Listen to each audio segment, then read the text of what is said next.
Tonight on Frontline, The job of a reporter is to be the curmudgeon who raises questions that nobody else wants to raise. That's what the best reporters try to do. once upon a time, they were thought of as heroes. But today, the entire news industry is in crisis. The public has a terrific disdain for the press. We have a press that is at war with an administration while our country is at war against merciless enemies. For 30 or more years, there had been an assumption about the government and the press, and suddenly in the last couple of years, that's changed. In a 4-part special series, Frontline reporter Lowell Bergman looks at the challenges facing journalists today. Would you go to jail to protect your sources? Absolutely. The war between the White House and the press. The President of the United States saying, if you publish this story, you will have blood on your hands. The explosion of new and emerging media. Ever feel like the 6 o'clock news just ain't cutting it for you? You don't see anybody between 20 and 30 getting their news from the evening news. You see them getting it online. And the economic realities of today's news business. You have to make more every year to keep the shareholders happy. How did we get here? We're judging journalism by the same standards that we apply to entertainment. That may be one of the greatest tragedies in the history of American journalism. And what is at stake? There's a dire need for institutions that tell the truth, that pursue the truth, and that chase it at all costs. Tonight, Part 2 of News War, a Frontline special series.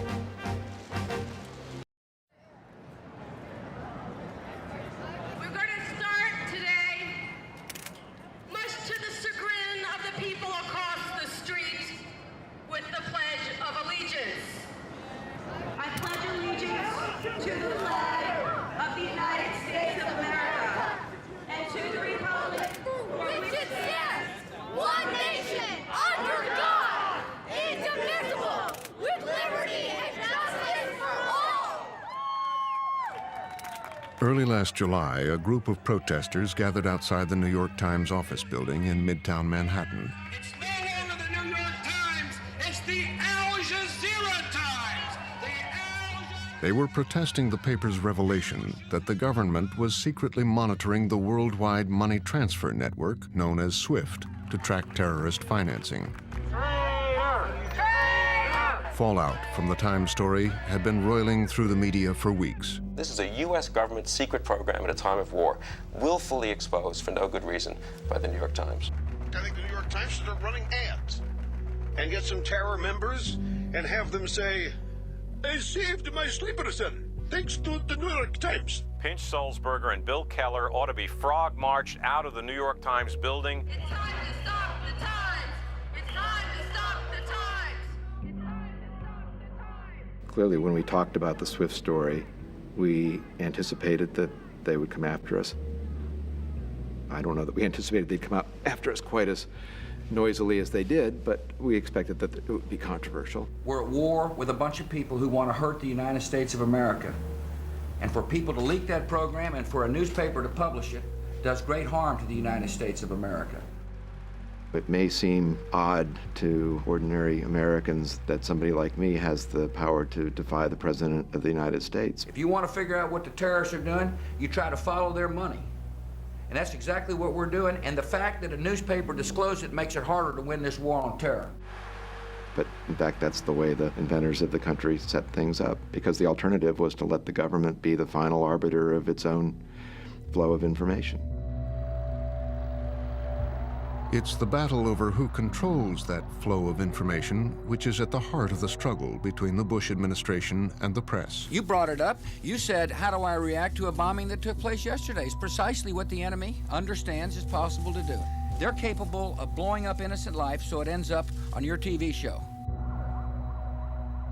Against the backdrop of the war on terror, the press has clashed repeatedly with an administration that had arrived in Washington determined to change the rules.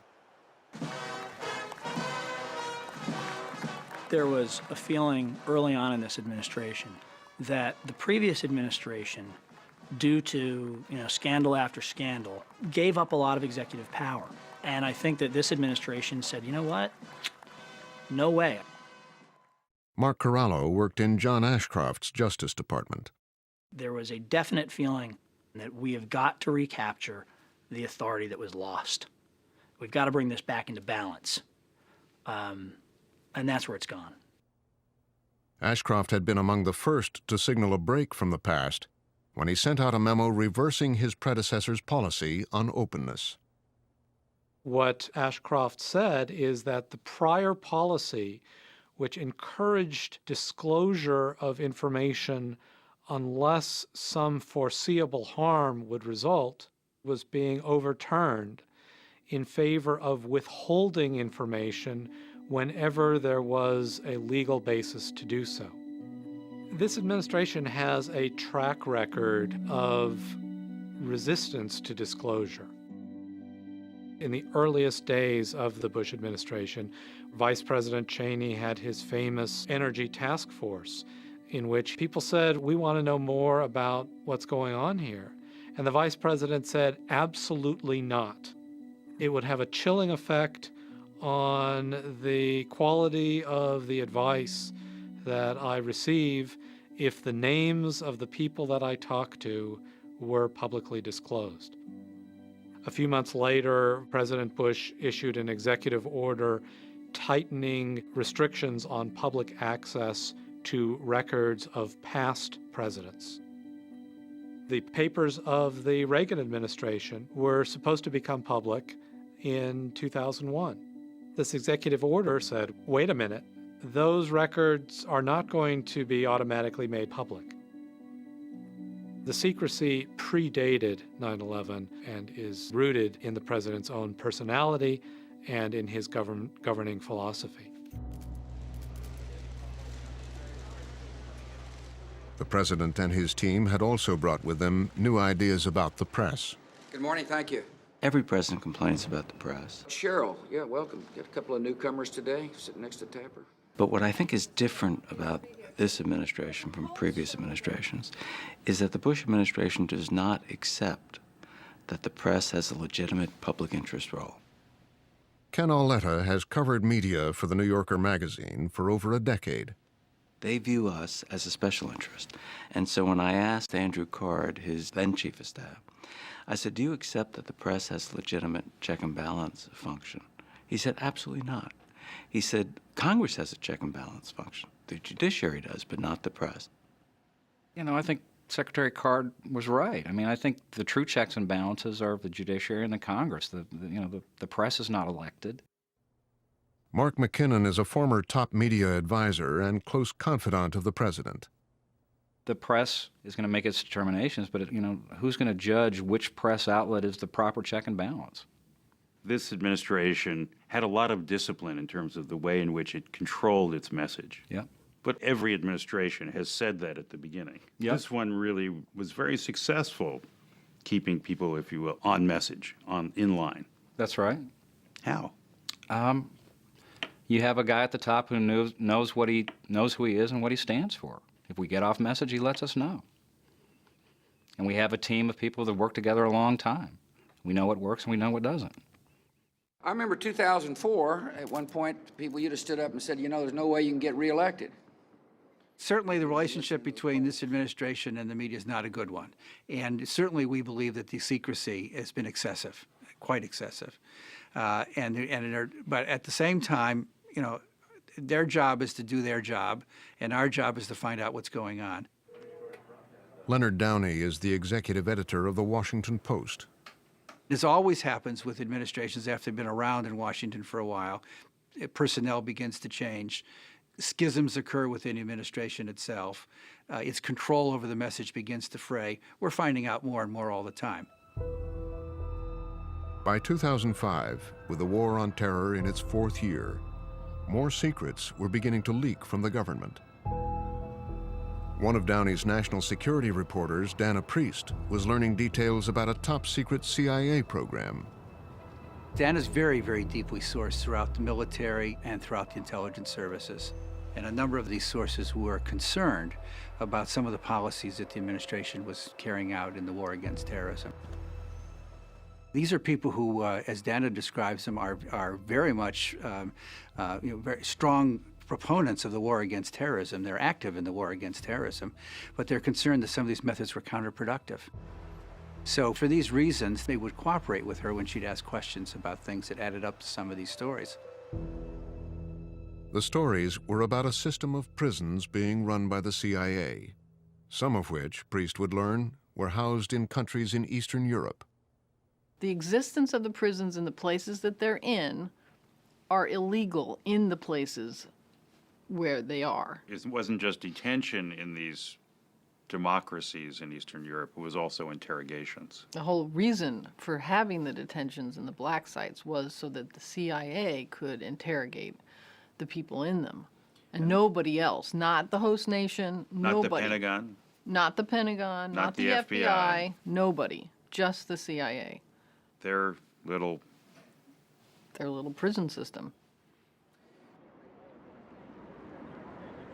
At a certain point, the administration knew what you were doing Right. on these detention facilities. Right, I told them. You called them up. I called them up. Whenever there's something that the reporters obviously see as a potentially sensitive piece of information, I will tell them what it is before I publish it and ask for a comment, but also give them a chance, if they want to, or if they feel that it's necessary, to say, that piece of information would really be damaging to whatever, an ongoing operation, people's lives, things like that.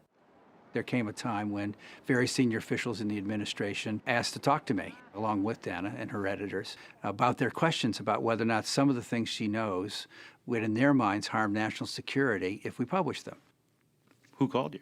I can't tell you that, because I agreed to ground rules in which they would not be named, and these as people who had asked to talk to me. They're senior officials of the government, very senior officials of the government. As the Bush administration met with the Post about the CIA prison story, it was also having similar discussions with another paper over an even more explosive story. President Bush, soon after 9/11, had signed a secret executive order allowing the NSA to conduct wiretaps on Americans' international communications, their emails and phone calls, if the NSA thought these communications might be tied to terrorism or al-Qaeda. With his colleague James Risen, New York Times reporter Eric Lichtblau had been reporting on this secret eavesdropping story for over a year. There was a legal procedure set in place. It's been in place for 30 years for them to conduct this kind of surveillance. It was widely understood that if the government wanted to listen to your phone calls or read your emails and you're within the United States, they needed a court order to do that. The reporters had uncovered that the president's executive order had allowed the NSA, the National Security Agency, to wiretap without any court oversight. What I tried to struggle with in writing this story on the NSA was, how do we, as a country, really face up to the bounds between what is a realistic fight against terrorism versus the cost of that fight in terms of giving up our civil liberties. Are we destroying the village in order to save it? Right. By December of 2005, the Times was ready to go with the story, and as it had with the Washington Post, the White House asked for a meeting. The ground rules of the meeting, which we agreed to, were that it would be off the record because the president wanted to present us with what he said were classified details about the effectiveness of the program that he thought would persuade us not to publish the article. I'm obviously going to honor our obligation not to talk about anything classified, but the basic fact that the meeting took place, the White House has already talked about. Keller arrived at the White House with Arthur Sulzberger, the Times publisher, and Philip Taubman, then the paper's Washington bureau chief. We were escorted into the Oval Office, which that's my first visit, probably my last visit to the Bush Oval Office. The president said quite forcefully that this program was something he regarded as part of the crown jewels of our national security, and that if we exposed it, we should feel ourselves responsible if there was another attack on the U.S. I think what he said was, when we were called up to explain to Congress why there was another attack, you should be sitting beside us at the table. Did you and Mr. Sulzberger and Phil Taubman look at each other? Did you gulp? Look, you take a warning like that very seriously indeed. I mean, it's the President of the United States saying that if you publish this story, you will have blood on your hands. The President said nothing like that. The President did stress the importance of this program remaining secret. This has been one of the most effective tools in preventing attacks on our country. It's one of the most vital tools that we've had in our arsenal to defend America. And the President felt obligated, if he felt that strongly about it, that he ought to tell the person who was in charge of that paper how he felt. But the reporters involved and the editors involved say all they reported on was the question of the legality of the program, and that the terrorists, if you will, know we're listening. Well, they don't know all the aspects of how we're doing it, and for you to get into a conversation about whether it's legal, there are strong insinuations about how the program works, and the disclosure of such a program is like putting up a big billboard to the enemy saying this is how they're defending their country, and we think it's wrong. The President kind of wrapped it up by reiterating that he thought what we were about to do was a mistake. Would give aid and comfort to our enemies? It would give aid and comfort to our enemies, yes. That was the gist of what he said. Mm-hmm. We walked down to the corner to catch our taxis in various directions, and I said to the publisher that I wanted to obviously sleep on it and think about what we just heard, but I hadn't. My first impression was I hadn't heard anything there that had changed my mind, and he said he hadn't either.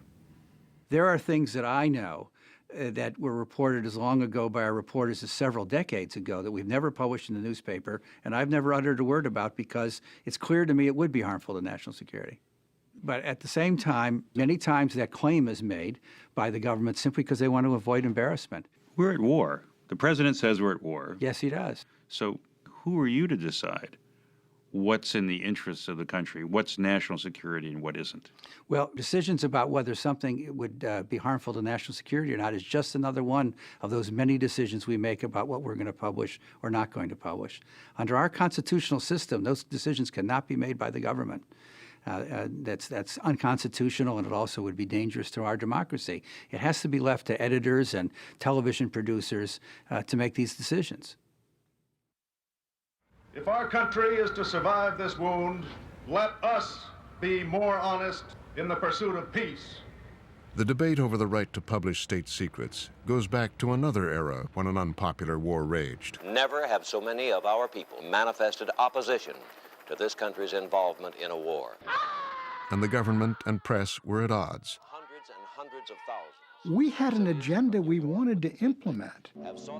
And the principal impediment to that objective in Vietnam was the mass demonstrations given aid and comfort and support by the liberal media.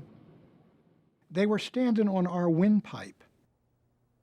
In 1969, Patrick Buchanan was a speechwriter in the Nixon White House. The battle between the White House and the national media is a battle over who controls the national agenda. In 1971, the battle moved to the front page of the New York Times when the paper began running a leaked copy of a secret Defense Department study. Known as the Pentagon Papers, the report revealed the deliberate deceptions that led the country to war in Vietnam.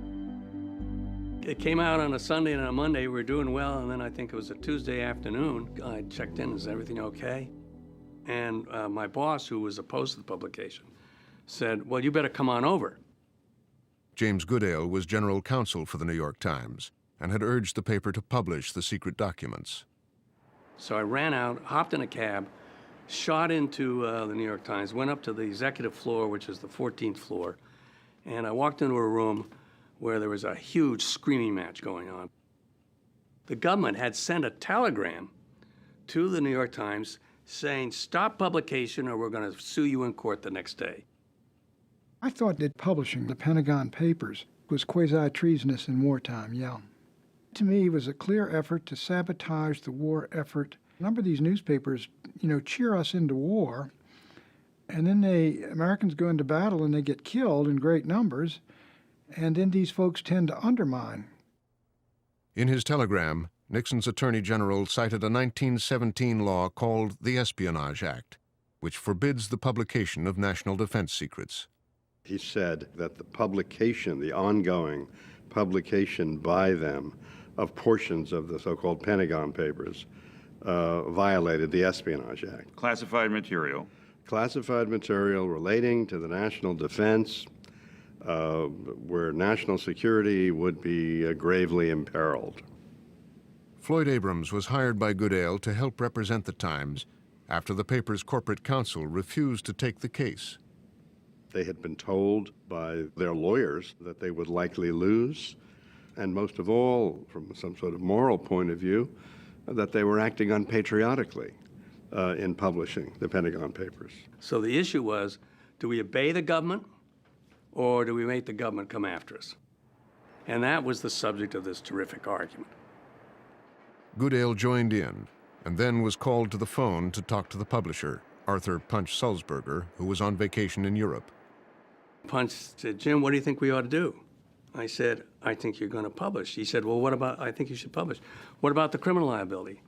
I said, I think that's a risk. I think that's a risk you can take. And if they stop us, I think we can win that too. He said, okay, go with it. As it had threatened, the Nixon administration went to court and got an order barring the newspaper from continuing to publish. The paper appealed the decision, and the case moved quickly through the courts. Constitutional law is an interesting thing. It reflects the politics of the moment. Vietnam War, terrific public antipathy toward the administration, and a lot of popular support for the New York Times. When I went into the courtroom, people hissed, shouted, they were crowded. It was like the Scopes trial, and none in favor of the government. For 2.5 weeks, two constitutional principles have clashed. The government's view of our national security versus the newspaper's view of their freedom to print. And the newspapers won. The Supreme Court ruled in favor of the Times and the Washington Post, which had also published portions of the Pentagon Papers. Well, my reaction was very simply one of delight and one of, now we'll go back to business as normal, getting out the Times. The Times and Post resumed publishing the Pentagon Papers the next day. It was a very important case to resist. If they hadn't been willing to really risk lots, things would be very different, both legally and almost culturally, in terms of the relationship between the press and the government. Mr. Sulzberger, knowing what you know now about what happened, would you do this again? Yes, sir, but I timed my vacation to Europe slightly differently. We won a near absolute ban on prior restraints, injunctions against speech. That still stands today. That still stands. I mean, if the government had gone to court to try to prevent publication of some of the recent controversial pieces by the Times, I believe we would have won because of the Pentagon Papers case. But the overhanging question is, all right, they can't stop you in advance. Can they put you in jail? Can they punish you after the fact? 4 years later, that's exactly what the Ford White House wondered. New York Times reporter Seymour Hersh had exposed details of highly classified Navy missions being used to spy on the Soviet Union. Ford's chief of staff, Donald Rumsfeld, and his young deputy, Dick Cheney, began deliberating on what to do. In a handwritten memo obtained by Frontline, Cheney asked what action they should take to enforce the law which prohibits such disclosure. I was told about it at the time. I didn't think it was serious. It was more serious. You were told? I was told at the time. Somebody in Justice warned me that they were looking at me. He wanted people to go into my house. He called it my apartment, but I had a house. In notes from a meeting with the Attorney General, they discussed alternatives for action, from getting a search warrant to go after Hersh's papers, to seeking immediate indictments of the New York Times and Hersh. When Cheney and Rumsfeld were looking at me, the Attorney General said, "Get out of here." The political cost of moving against me or people, I don't mean that arrogantly, not about moving against somebody who's prominent in terms of being a critic, is too high. Prosecuting the reporter, the Justice Department warned, would become a cause célèbre for the press. You can't trample the Constitution. And if they do, I'm going to scream and moan and be a hero, and give them more trouble than they would if they just left me alone, which is the thing they did in this case. In the end, no action was taken against Hersh. This situation today, 35 years later, it just seems like deja vu all over again. I mean, the New York Times, national security-related stories, the government reacting. Right. But there are some differences. One difference is that the press is not in as good stead with the American public now as it was in 1971. You know, nowadays, it's not easy to find a sort of full-throated supporter of the press. Indeed, last year, when the Times and Post published their NSA and CIA stories, the reaction was venomous. I can't tell you how upset I am by this. The fact that an entire CIA program is outed by somebody that doesn't like that program. Cable talk shows lit up with condemnation of the paper's stories. It seems like, once again, the anti-Bush New York Times wants to create a conspiracy where there is none. The Bush administration also took to the airwaves. It is really a serious matter when we get the disclosure of a program like this, because after all, what we must do is protect from those who are trying to hurt us. One of the problems we have as a government is our inability to keep secrets. We do think it was a fairly egregious act. It was a very, I'm sure, a difficult decision for the New York Times to make. I think they made the wrong decision, and it harmed the national security interests of our country. It was a shameful act for someone to disclose this very important program in time of war. My first reaction in reading the NSA story was, boy, there's an excruciating amount of detail in here, not just about the program's existence, but about the actual mechanics of how it works and what makes it work and why it functions well in one case and not in another case. John Miller has been on both sides of the divide between the press and government.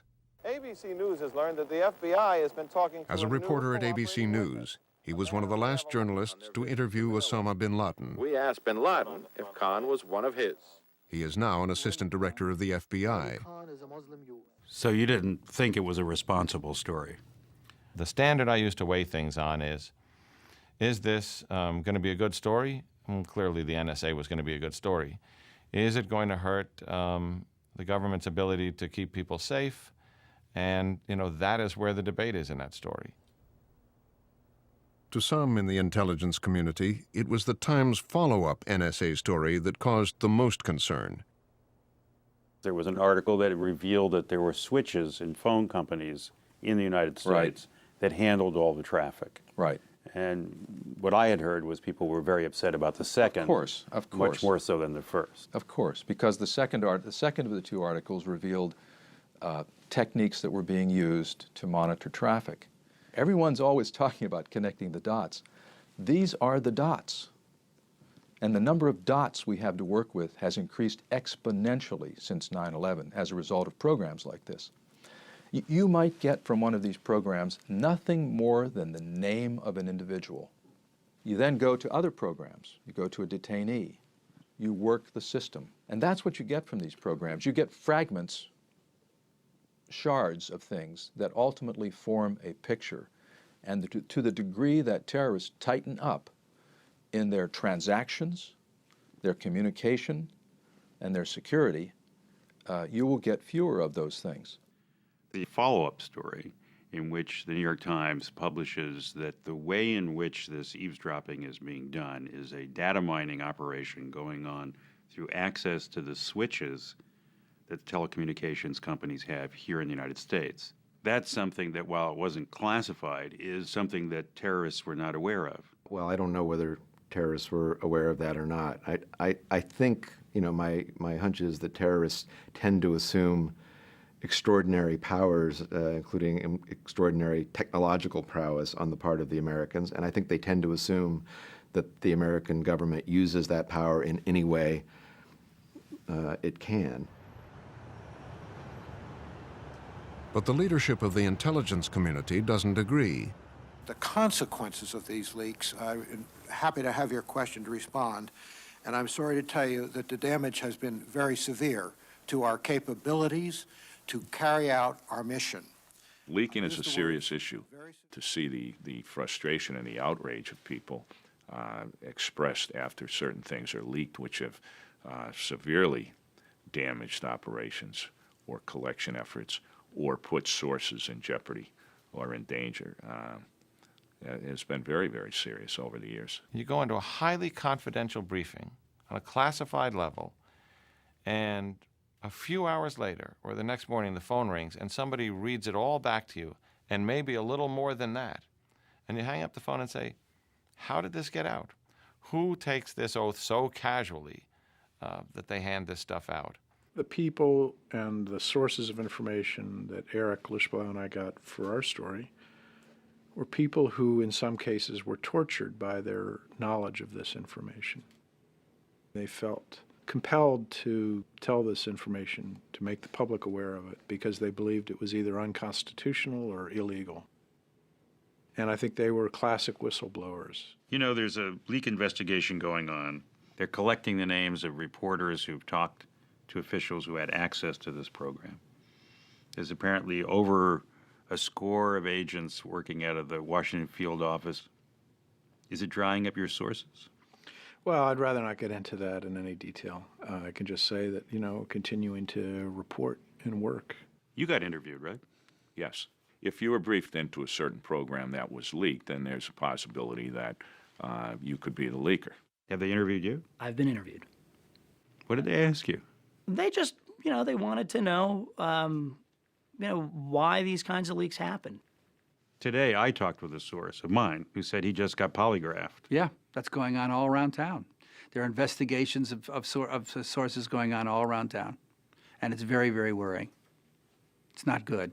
It's not good for the free flow of information to the public, and it's not good to criminalize sources and reporters who are merely engaged in trying to keep the American public properly informed. So far, none of the reporters involved in these national security stories have been asked to reveal their sources. On the external side, I've called in the FBI. But the threat remains. It is my aim and it is my hope that we will witness a grand jury investigation with reporters present being asked to reveal who is leaking this information. I believe the safety of this nation and the people of this country deserve nothing less, and I thank you for your question. I thank you, Mr. Director. I don't think anybody, special prosecutor, FBI, Department of Justice, really relishes the idea of using a grand jury or a subpoena to go and have a reporter talk. But I think it also goes to the issue that these are serious matters at times, and that decisions have to be made about whether or not the need to protect sources, methods, operations, intelligence gathering for the country is paramount. Prosecute the Times! Prosecute the Times!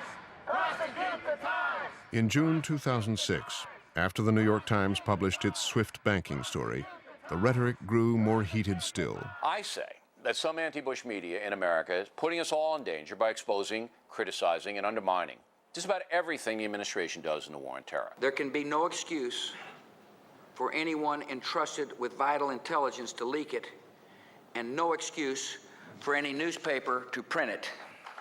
I don't mean to be too cynical about the motivations of the president and the attorney general, but some of it clearly is political. I mean, it's not an accident that a certain number of these speeches decrying the New York Times happen to be at the microphones of Republican fundraising events. Some of the press, in particular the New York Times, have made the job of defending against further terrorist attacks more difficult by insisting on publishing detailed information about vital national security programs. The New York Times is red meat to a certain slice of the conservative base. No one elected the New York Times to do anything. And the New York Times is putting its own arrogant, elitist, left-wing agenda before the interests of the American people. And I'm calling... But in the days following the Times banking story, Representative Peter King went beyond mere rhetoric. He wrote a letter to the Attorney General, formally requesting that the Times be investigated for possible criminal prosecution under the Espionage Act, the same law the Nixon administration had used in trying to prevent the publication of the Pentagon Papers. This week, Attorney General Alberto Gonzales. A month earlier, Attorney General Gonzales had spoken to the issue of prosecuting journalists. So you believe journalists can be prosecuted for publishing classified information? Well, again, George, it depends on the circumstances. There are some statutes on the book which, if you read the language carefully, would seem to indicate that that is a possibility. That's a policy. When he says there are laws on the books, well, people who know there are not many laws there other than the Espionage Act. So he effectively is saying the Espionage Act can be used. You know what the Espionage Act is, right? I'm not a lawyer, but I know what it is. The New York Times was threatened 35 years ago. Mm-hmm. You think they're more serious this time? Oh, I don't know. I don't know how serious they are about the Espionage Act. Honestly, I don't. But my instinct is that at this point they're largely brandishing the Espionage Act in hopes that that will make us nervous and intimidate us, maybe intimidate some of our sources. Should they be prosecuted? I'm not going to get into prosecutorial decisions made by the Justice Department. I'm not a lawyer, nor would I try to be. But it's an important debate for the country to have, for the media and government officials and others to have who watch this issue closely, because we are in a new paradigm where the enemies of our country use the very technology and comforts of our lifestyle against us. And this is the healthy debate for our country. There used to be, if you will, a de facto truce between reporters and, for instance, the Justice Department around confidential sources, particularly in Washington, about being able to talk without fear of retribution. That's all broken down, hasn't it? It has all broken down, little by little, because I think at first, even the Valerie Plame leak investigation, I think we understood that the ground was shifting, but couldn't really judge how much. But as time marches on, and they're now potentially looking at the Espionage Act to use against people who gather information rather than people who give information, the various leak investigations, and the effort by the administration to intimidate, I really do think, the major media into just leaving this area. For 30 or more years, there had been a certain assumption about the government and the press. And suddenly, in the last couple of years, that's changed. The government has been much more aggressive in going after the press. Phil Bronstein is the editor of the San Francisco Chronicle. Two of his reporters have recently found themselves in the news. A showdown. Lawyers representing two reporters who won't reveal their sources. And in legal jeopardy. We've said we're not going to betray the sources, and we mean that. But this time, the subject is not the war on terror. It's baseball. In 2003, authorities raided a sports nutrition lab called Balco, which was suspected of distributing steroids to athletes. When you went to the website for Balco, you saw all these famous athletes that were part of the company, or that were at least doing business with the company. Barry Bonds was most prominent, but Marion Jones, Tim Montgomery, Bill Romanowski. Mark Fainaru-Wada and Lance Williams reported on the Balco investigation for the Chronicle, as some of the biggest names in sports began testifying. Very early on, Mark and I heard that Bonds had used steroids, that was at the heart of the investigation. I assumed that would all come out when indictments were issued. Good afternoon. But it did not. After an 18-month investigation, the indictments did not name any athletes. To dozens of athletes. But by the end of 2004, the Chronicle had the names. One of baseball's biggest stars reportedly admits to taking banned illegal. A confidential source had leaked the athlete's grand jury testimony to the reporters. There's new information tonight about San Francisco Giants slugger Barry Bonds. The stories dominated the news. Reports that in grand jury testimony, Bonds had said he used Balco products, but never thought they were steroids. And Yankees slugger Jason Giambi had admitted he used steroids.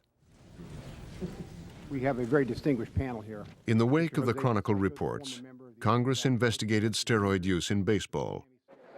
The final award is the Edgar A. Poe Award. The reporters were honored for their work at a White House Correspondents' Dinner.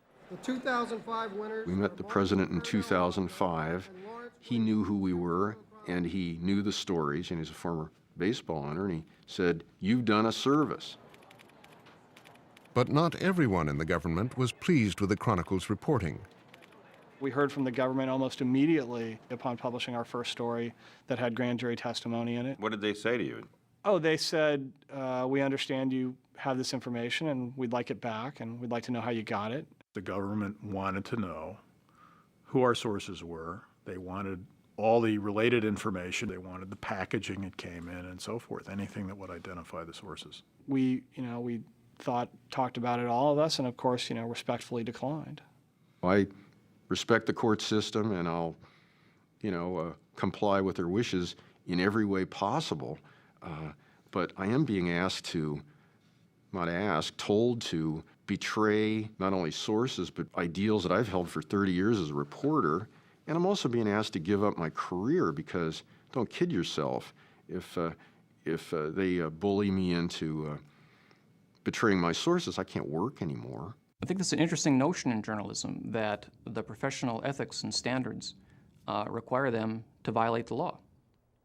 Randall Eliason is a former federal prosecutor who has studied the legal standing of the privilege that reporters assert to protect their sources. No one has a right to decide for themselves what the law requires.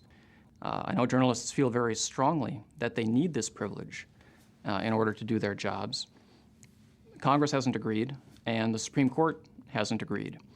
And so journalists have no more right than any other witness to say, I'm just not going to testify, no matter what you say.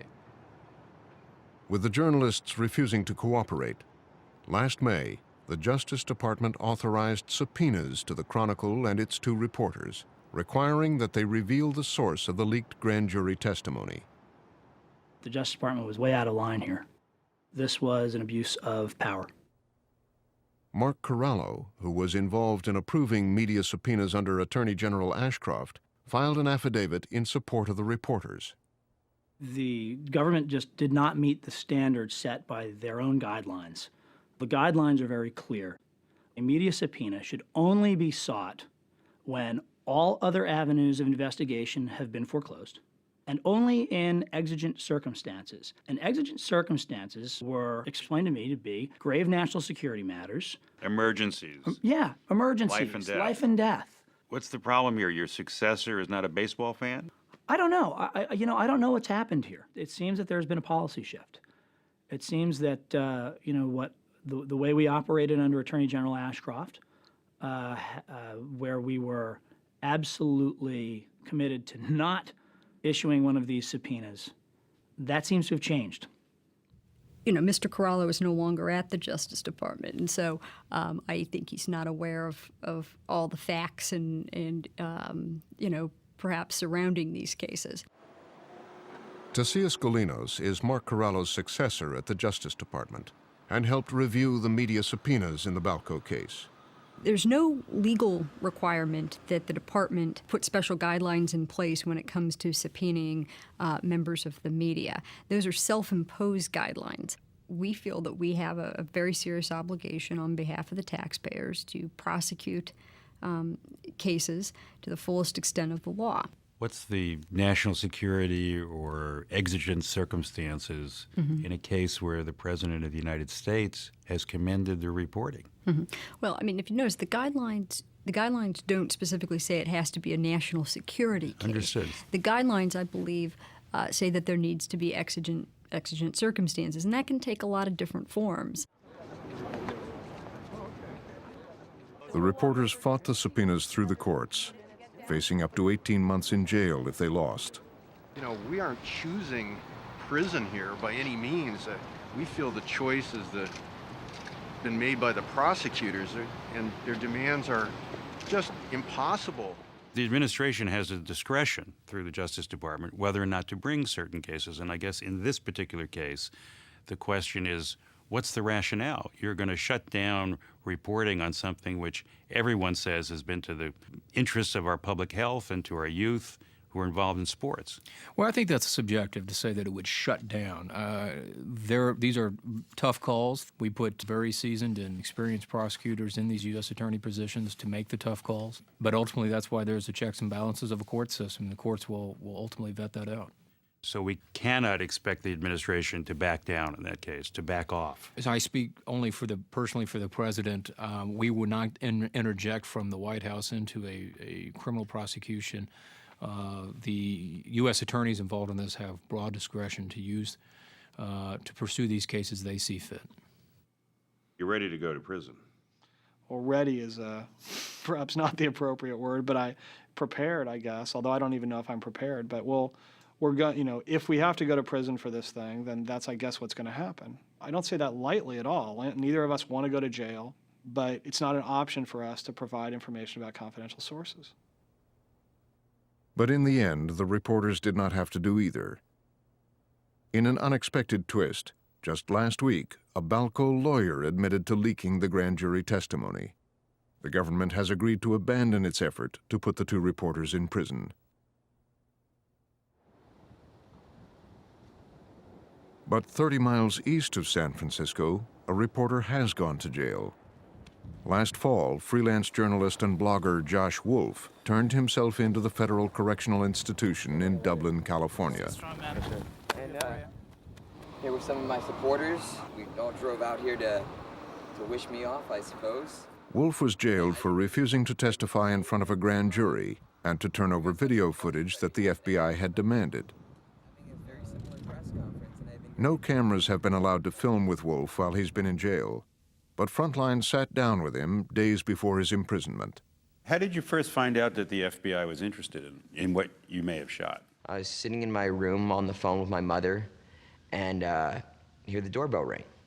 Come to get the door, and there's a guy in Bermuda shorts and like maybe a Hawaiian button-down shirt and one of those accordion briefcase things. And my first thought was like, this has to be a reporter. He's like, "Are you Josh?" "Yeah." "Can I talk to you?" "Sure." At this point, he flashes the FBI badge, just like in the movies. Opens it up, and you're like, oh.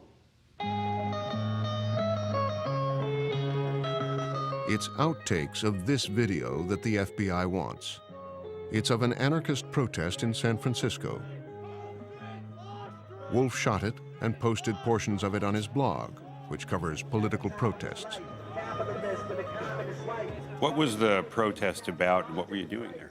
The protest was facilitated by a group called Anarchist Action in solidarity with those that were marching in Glen Eagle, Scotland, against the G8 summit that was going on at the time. As Wolf filmed, the demonstration grew violent.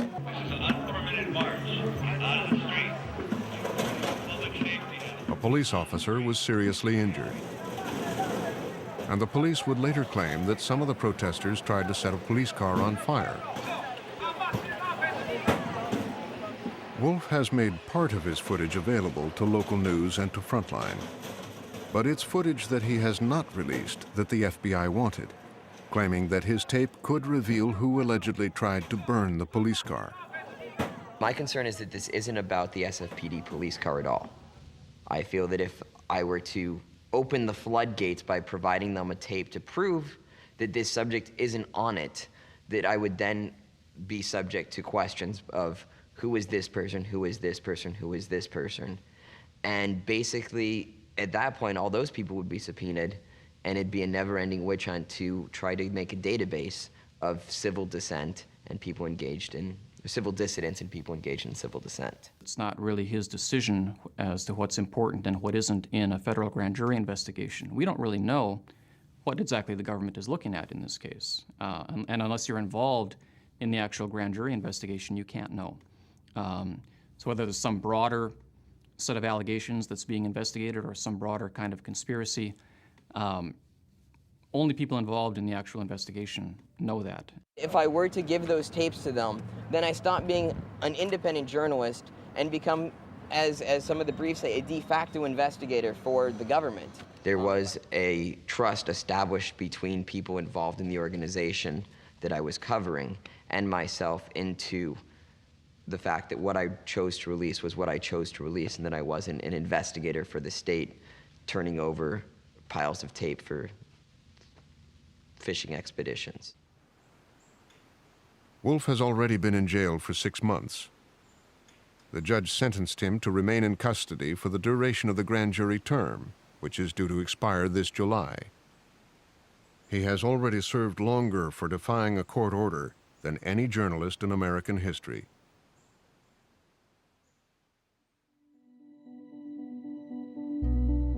Take you live now to the Justice Department as Attorney General Alberto Gonzales briefs reporters on terror-related indictments. Iraqi leaders reportedly agreeing to develop a timetable. The president strongly defends the detention and questioning of terror suspects by the CIA, and he urges Congress to grant him legal authority to try suspects. The debate around the national security programs revealed by the Times and Post has continued. Today, it was possibly the worst-kept secret around, but today President Bush finally admitted it was true. Last September, the Post's CIA prison story was back in the news The president insisted techniques used on the detainees were when the president confirmed the detention sites for the first time. This program has helped us to take potential mass murderers off the streets before they were able to kill.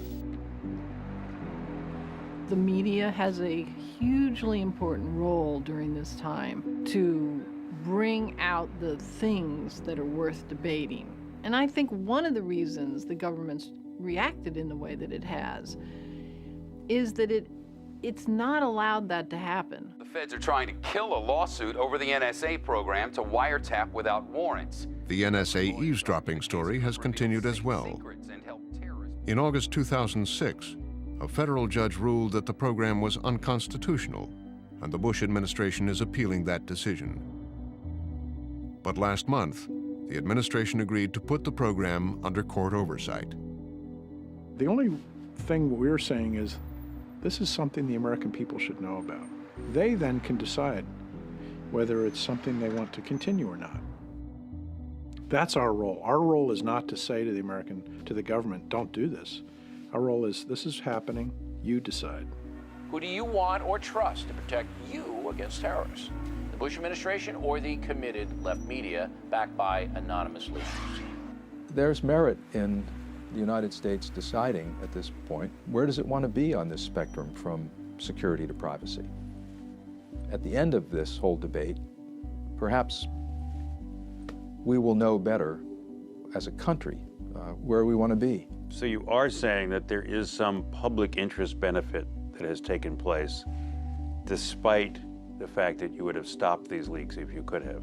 There's some public interest benefit that's taken place, but the counterterrorism effort has also been set back. Life isn't simple. Not in a democracy. Not in a democracy.